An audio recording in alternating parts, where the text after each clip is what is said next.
Hello and welcome to Kabbalistic Astrology, the world's weekly forecast. Matt Taylor and me speak about the weekly world's astrology, and we're including some energetics from the week, from some spiritual knowledge. So you get yourself a little bit up to date and some insights. So how to serve life, basically. Hi, Matt. How are you this week? Good, good. Well, I'm smiling because I've been talking to you for a while because we're Yeah. talking about our prosperity principles event we have Yes, coming up. Yes, which is very exciting we in are. May. Yes. Mm, yes, so I'm already smiling about it. I'm very well in principle overall. How are you in Bosnia? I'm very well. I traveled with my friend Jill to Bosnia, so we're here since a couple of days, and we will stay here in Visoko, which is the places of pyramids in Bosnia. Not many Mm, people know that actually, there are pyramids in Bosnia in Europe, and it's really funny because I didn't know that, I yes, no, have to and say. nobody Yeah. does. And my No. sister before I went there, she was like, I googled this, and I'm sure it's not a pyramid. She was like convinced, and it's really interesting because this is the How can discussion how going can on you like say here. something is not a pyramid? Like if it's shaped like that, it's It clearly not or clearly is. You know what I mean? Yes, but the problem is there is some trees growing on the pyramid. Oh, It's oh, not a on the naked one. pyramid. Yes, it's the pyramid looks more like a mountain. Oh, They all do here. They're overgrown. They're like they made some archaeology testings, and they said it's over 34,000 years old, these oh pyramids God, here. So Jesus. to compare, the pyramids of Egypt are 2,900 years old. So it's even more ancient, and it's very fascinating because it plays in the same realm like the ancient sightings that they found in Turkey in Göbekli Tepe, which is also like super old. So and also rewrites human history basically, which is really fascinating. So yeah, Mm-hmm. Yeah, yeah. but apart from that, Fascinating. like I've the learned so much already. didn't you? I know. We should do a down the rabbit hole podcast about the pyramids. I'm like I really have shit to say about that. I really have shit to say. Yeah, I have stuff to say. Yeah, that's so cool. Oh God. I Lovely. can kind of feel like a little vibration, you know what I mean? I'm Oh, just yes. smiling and I feel like this is The something for energy me. is really positive here. I'm When we slightly drove, anxious because of the shaking, but I'm happy. You know, like I was like, cat. oh, stop Ugh. See, it. see. That's how I feel. It's funny, though. Like, oh my God. Like a roller coaster smile, you know? Yes, it's kind of jiggly and kind of like slightly want to throw up. Yes. Yeah, okay, okay, good. That's it. That's But the yeah, word I please don't feel. throw up. I won't. Don't Good, worry. good for you. All right, what's going on in the um, planets this yes. Well, if that wasn't enough already, we have a lot there just in those pyramids. Wow, week? that's very good. No, I just need to open my notes. Here we go. Okay, so new moon Aquarius. Hmm. I before I go on, do you say Aquarius or Aquarius? Aquarius. Do you? Yeah. Yeah, I mean, that's a tomato conversation. You just it know is. banana sort of Uh-huh. conversation. Pineapple and Aquarius. ananas. I Hmm? think I used to say Aquarius, and some reason I've just maneuvered into Aquarius, which I think is a little my Spanish influence of being here, but people at home will know what I mean. I So think new moon, Aquarius yeah, comes from the musical Hair.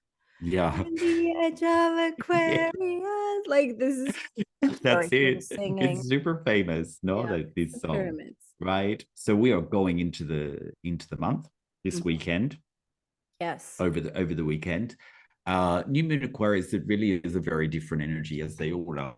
When we go from one energy to another, it's very extremely different. So in Capricorn is the heaviest month. It's the real 3D reality. We are in winter, we are in darkness, we are in an earth sign. It's the heavy, thick, stewy soup, you know, or climbing that big mountain 1 foot at a time. That's the feeling of it, heavy, you know. So the point of Capricorn is really to start to feel like trauma or pain in the 3D reality. It's Mm. what the yeah, what the ancients are explaining is that light and dark are not separate as we would see them with the brain, right? Because the brain's objective is to separate things out. This is good for me and this is bad for me. This is going to hurt me. This is going to be nice to me. This is going to be, and we don't even get that right. So the brain is kind of dividing and separating things out. It's not doing the separation very well. Everything is all upside down, right? So the brain wants to separate light and dark. In other words, happiness and joy and pain and suffering, for example, right? It thinks if you're, it can only be one or the other. But here, what we're understanding in Capricorn and Aquarius is that the darkness is concealing the light.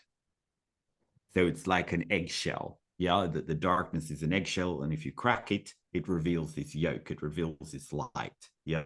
So trauma, suffering, chaos, and pain, and all of the things that we feel are actually just eggshells or shells over the light.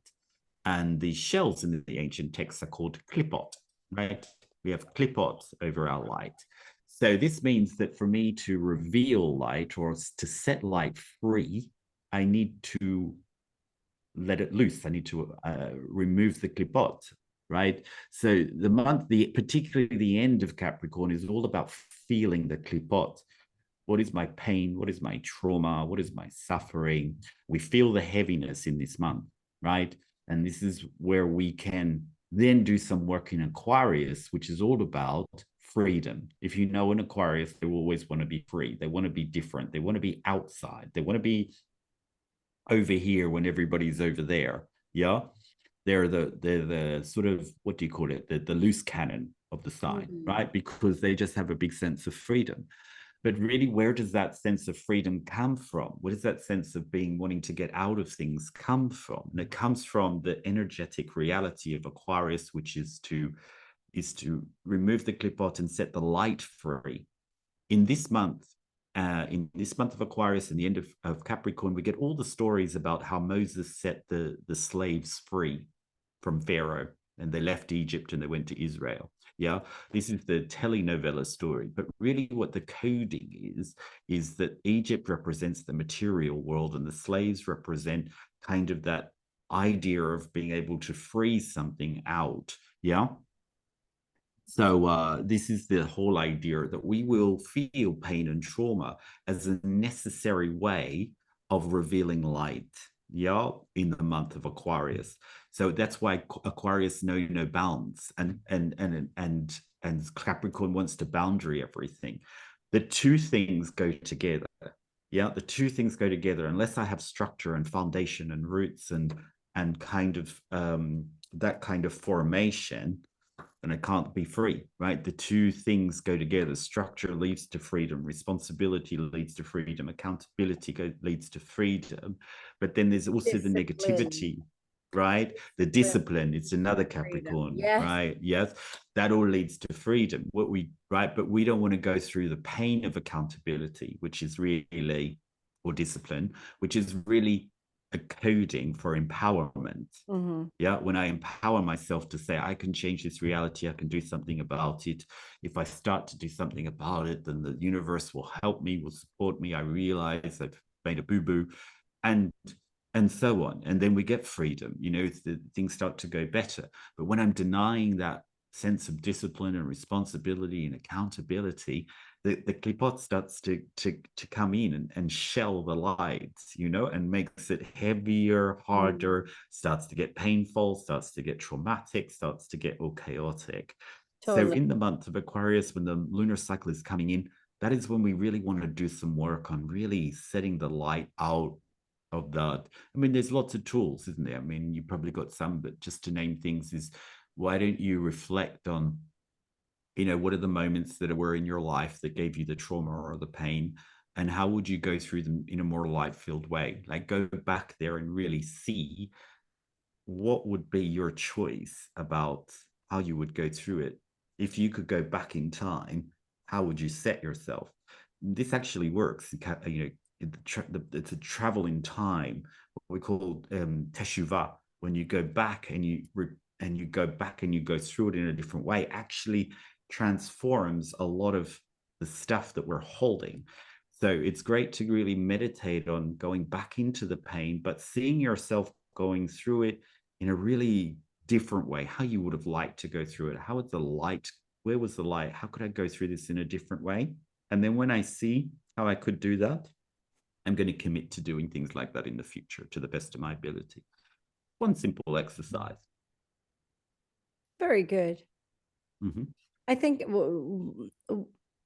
you know, the last week we had this new moon in Aquarius, and then the Capricornian energy, and like we're recording this podcast in the last moments of Capricorn for you for next week. So, but what I already can feel into with this new moon in Aquarius,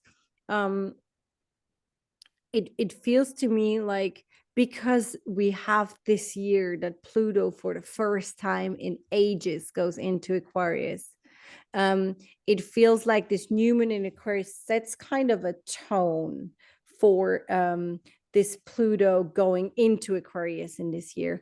And for me, what it feels like is this tone is a very high note. Like if it would be a symphony, it would probably be a very high violin string note coming in very gently, very, it's played very softly and very with much love, and only like a fraction of sound. But it's a big chance to really open up your meditative mind, basically, to listen to that sound of Aquarius coming in, and to get that sound even deeper into your own field. That's how it feels to me, this new moon in Aquarius. And what I would highly recommend to do for anybody that listens to this podcast is like, try to listen.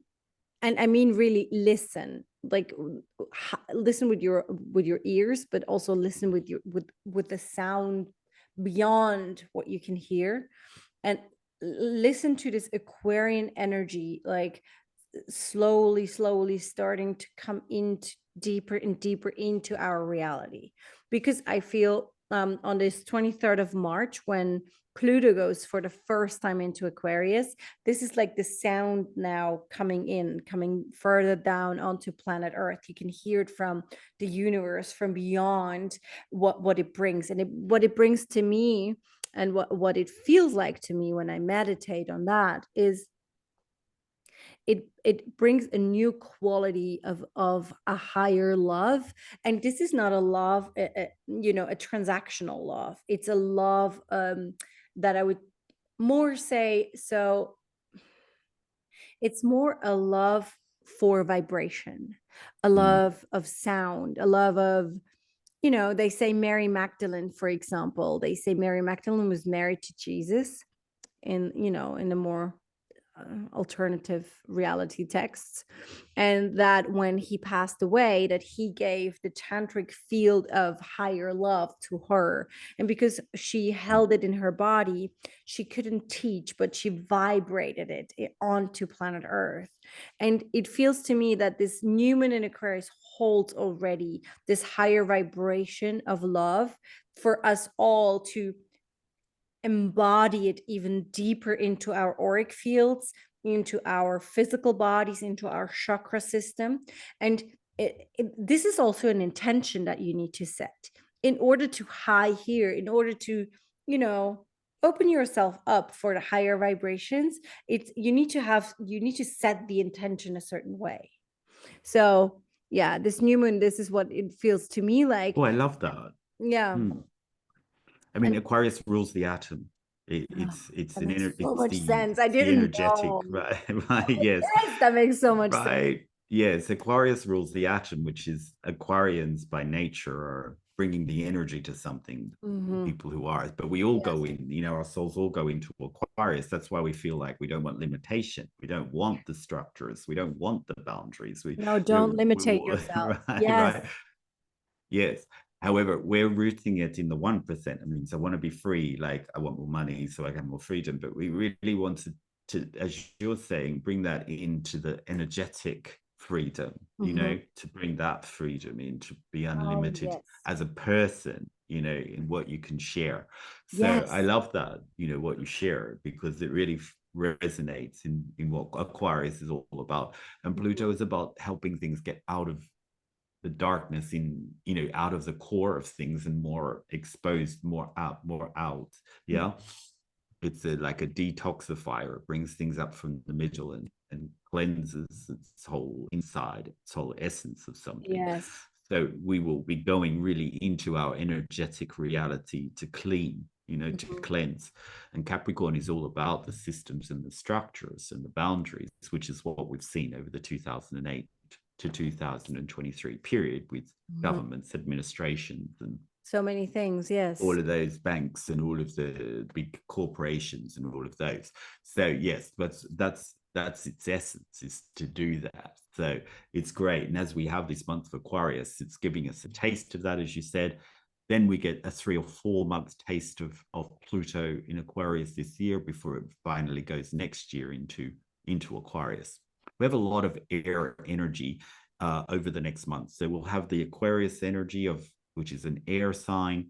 We have Venus in Aquarius, Saturn in Aquarius, the Sun's in Aquarius, and another air sign, Gemini. We have Mars in Gemini. So we have 5 of the 10, you know, in an air sign, which means it's a great time for new connections, meeting new friends, going out and into society with new To things. Rome. Yes, going to Rome, for example.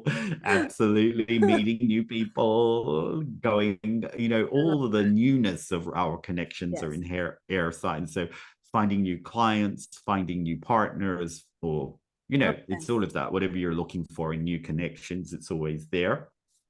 And also new thought towards things. Venus in Aquarius is kind of interesting, because on the it's love for society, or love for humanity. Yeah, so that's where love gets placed very easily when Venus is in Aquarius. The relationships are like big picture, you know, groups, communities, bringing people together and bringing love in relationships into that. Gemini is all about marketing and connecting and passing on stories, you know. So we get a lot of energy as to how to bring things together around. Yeah, so it's a super good energy for really creating a nice group around you, of friends or communities or groups. Yes, those sorts of things. Yeah, exactly. So this is the energy. Saturn in Aquarius is finalizing until March, so we are in the last part of Saturn in Aquarius. And it goes into Pisces. So Saturn in Aquarius is all about the as I said, the collective. You know, Aquarius is all about the collective. So Saturn, over the past 2 years, since 2020 into 2023, is really like bringing in the collective karma. So Saturn is the lord of karma. It makes us do earning or pushing. That's why we're experiencing everything as a collective. One thing over in China, or one thing in Ukraine, or whatever it is rippling out and impacting us as a collective. Yeah. And Saturn makes us face the challenges. It's like the tough teacher, you know, like you have to face this, you have to be accountable to this, you have to grow in this, you have to transform through this. And sometimes it makes us face fears. That's why it's always so fear-based. It's bringing up the fear so that we really get to address them. We get to face them in a reality. Yeah. So it's a kind of mixed bag of like bringing love to things, but also bringing accountability. You know, it's kind of like you have to face this, but often this helps us love ourselves more when we face it, or love other people more when we've done the work. That's how I sort of see it, you know, over the next month. Yeah, I think I remember when Saturn and Jupiter went into Aquarius in 21st of December 2020. we in yoga, we used to do a meditation, and it's with two fingers. It's a peace. You do the peace sign, and you open and close the peace sign, and the index finger is connected to Jupiter, and the middle finger is connected to Saturn. And what you do is you control Jupiter and Saturn together. It's called intelligence meditation.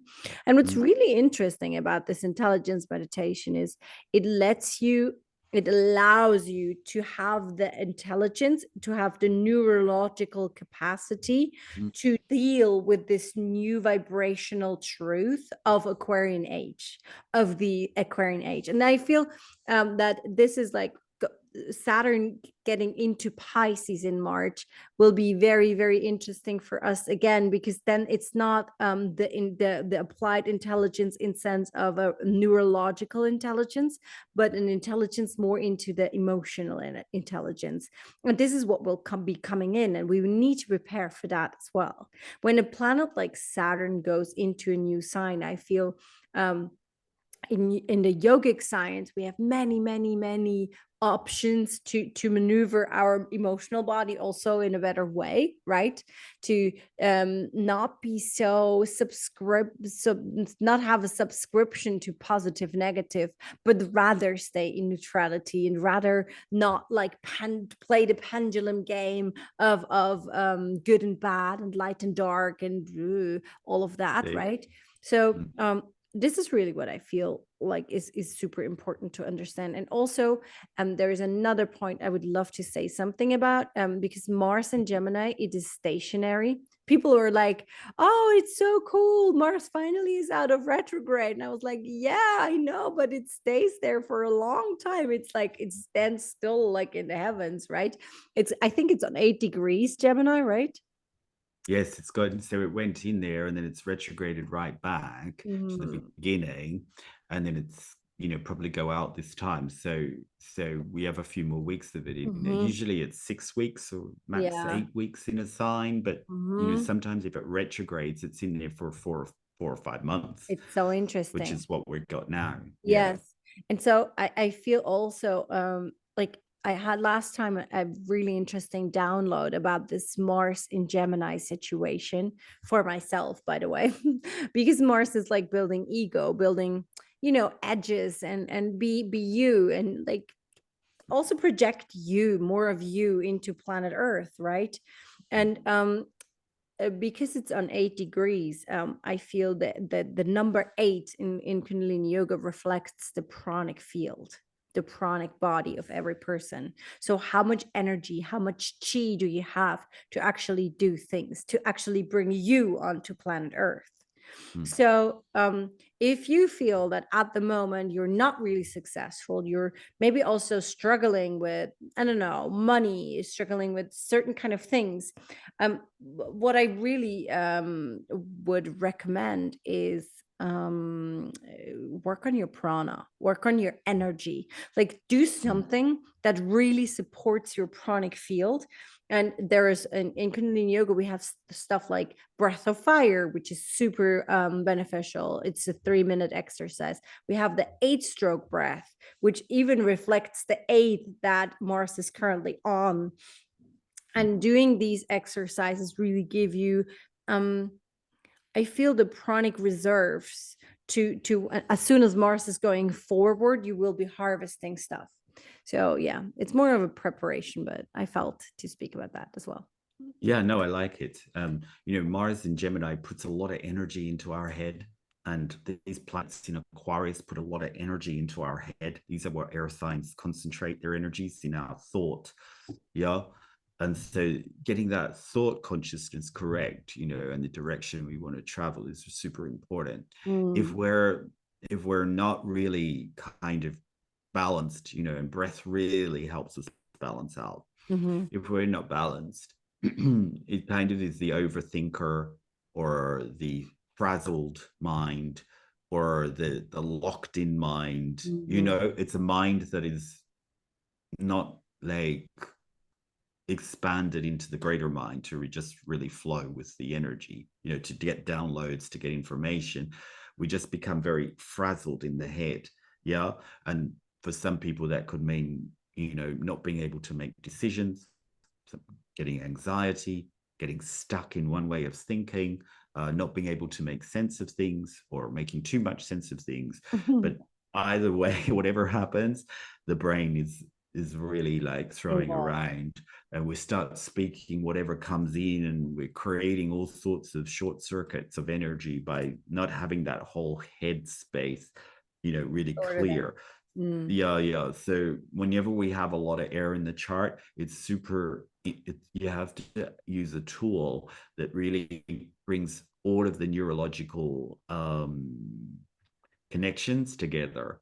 Yeah. So these things that Nicole is saying are great, because what happens when we're frazzled in the mind is what's happened is the neurological connections are disconnected, right? And we can't access information. So we need to keep them connected. We need to keep our minds clear, be mindful, not mindless. Yeah, and also Yes. I feel to say two more things. I'm very sorry, but then I will end. No, it's good. No, I like it. I feel Go to on. speak about people wearing rings on their middle fingers. The middle finger is representing Saturn. And so what you don't want to do is you don't want to amplify your middle finger, because what you're amplifying with that is you're amplifying the Lord of Karma for your own life. So whenever it's too much, it's you get your problems, but they're coming for free. You don't have to amplify it. You don't have to make even more problems than already existing. So I really see that a lot, that people are wearing huge crystals on their middle finger, and I'm like, oh, don't.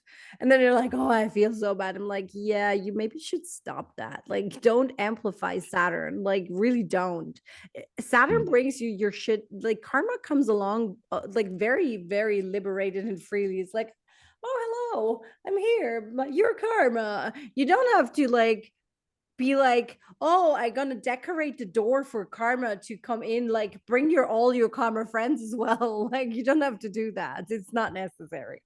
And the second thing I want can I to just speak to that, because I think it's really yes. important. There are really famous stories of students of high souls, or some high souls that actually think, oh, I'm going to just take on as much karma as these, big souls take on when they come to this reality. Like, I want to take on the karma of the world and the karma of everybody. And they really throw themselves into some kind of pain and suffering movie, thinking that they're doing it for the clearing the world and all of that, and they do incredible short circuit. It's actually like big. So you just stick in your own lane, like Nicole's saying. I think it's enough, right? You're coming, your soul's decided what's going to go through, do that one, and it's good.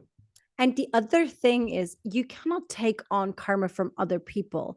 It's like it's stealing their nuts. It's like you're a squirrel and you're running around as a squirrel and you're stealing all other squirrels' nuts. It's not on you to steal anybody's karma, because people need to do their own shit. People don't learn what they need to learn if you steal their nuts away. It's not fair.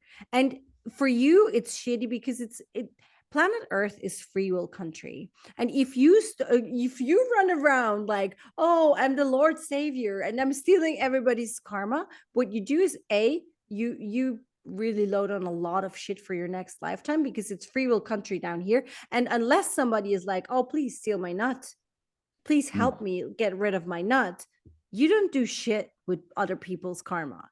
This is just not how it works down here. There is a free will here, and you need to respect the free will of every soul. It's not the conscious mind that plays the game, it's the subconscious mind. So when we do that, when we have this subconscious problem of victimhood and savior, and so everybody wants to be the savior. These people are like, oh, I'm like, I want to save the planet Earth. Like, no, like, save yourself. Like, save yourself, vibrate higher love, vibrate more compassion, vibrate more freedom, vibrate victory, vibrate success, prosperity, wealth, vibrate these things, and let other people do their own journey. But it's not on you to do it for them. That's not smart. It's not only smart for yourself, but it's especially not smart for the other people, because don't. That's all I'm saying. But yeah, I think like we sort of we see pain and suffering in other people. We want to help and jump in, and to a degree, I guess you can do that. But there's a certain restriction that we want to apply to allow that person to go through their process. Yes. Yeah. So we need to let that happen in some way. It's very difficult, when you're close to somebody or you see somebody like this, but there it's sort of part of the system, I think. And just to maybe be there for a person, to listen if they ask for something, to share, it's super okay. However, when we jump in and do this kind of thing, which is very sacrificial or martyry kind of feel, which is what we'll see in Saturn in a Pisces. Yeah, it's the uprooting of a lot of that sort of stuff. Then it can it can sort of put you and everybody else in more of a situation. And we see it in the bigger field, where there's two countries fighting and the third country comes in. Yes. The third country creates more challenge than the Yeah. two, though, and actually encourages the two, so that the third country gets to look like peacemaker. I mean, we Totally. see it in the bigger field all the time, and it always goes to pot. We see that movie more clearly now that it's not, that this third party is not really all good intentions either. So be mindful if you're in a situation with someone and somebody comes in to say, oh, I'm going to help you guys sort it out. You can clear that out. Yeah. I think this is like actually, it's quite interesting. Sorry, am I on a thought no, now? please. Yeah, because the Kabbalists say the other way around. So what we see in the field is, say, two people having an argument, and then let's say I get this feeling to go in and sort it out. Actually, what happened is I woke up one day and say, I want to be the peacemaker, the I want to be the martyr one that brings everybody together, and then that in turn creates conflict. Right, so it happens the other way around. It's so, I love as soon as you get to decide, as soon as you decide that you do these roles, it actually creates the chaos. So you're creating it in a way. It's actually happening the other way around. Yes. And we see it, we see it with countries. I want to be the peacemaker of the world, or I want to be the watcher. And as soon as that happens, all other countries go to war. Yeah. So it's actually, kind of the opposite to how we see it in the physical world. No? Yeah, it's the same. Chicken and the egg. It's like it's the same. we just don't know. We don't know. The Yeah. Kabbalists are just there for a very long time, so they most probably got it right, but we don't know. You do you. That's right. Wars are created by people that want to say, I want to be a peacemaker. So as soon as you get it, somebody wants to be a peacemaker, in the reality that as an effect creates a war. It's so interesting, like, to have this insights into what the Babylonians were explaining as how it happens in the reality. Interesting. It's a great conversation. I'm so glad you brought it on. Oh, it's so good. No. What about Mercury? Mercury came out retrograde, they say. Yes, and it's in Capricorn. It will go into Aquarius in a couple of weeks. But Mercury in Capricorn. Yeah. Mercury is now forward. Mercury in Capricorn is saying, I'm going to put, my thoughts in order. But of course, we've got a lot of frenetic things happening in air signs. So there is order, there is structure there, if we can tap into it, to find new ways through, to put new order in things, new structures and things. This is what Aquarius wants to do, is update, progress, modernize, and Capricorn wants to put in the foundations for things. So you can combine, like, what are the new foundations that I needed in order to go forward? Yeah, I love that. What's happening in the thought process. Sounds amazing. Yeah. Okay. So I think we're done for this week, no? Yeah, I like it. Do I say something about Mercury? No, I'm not.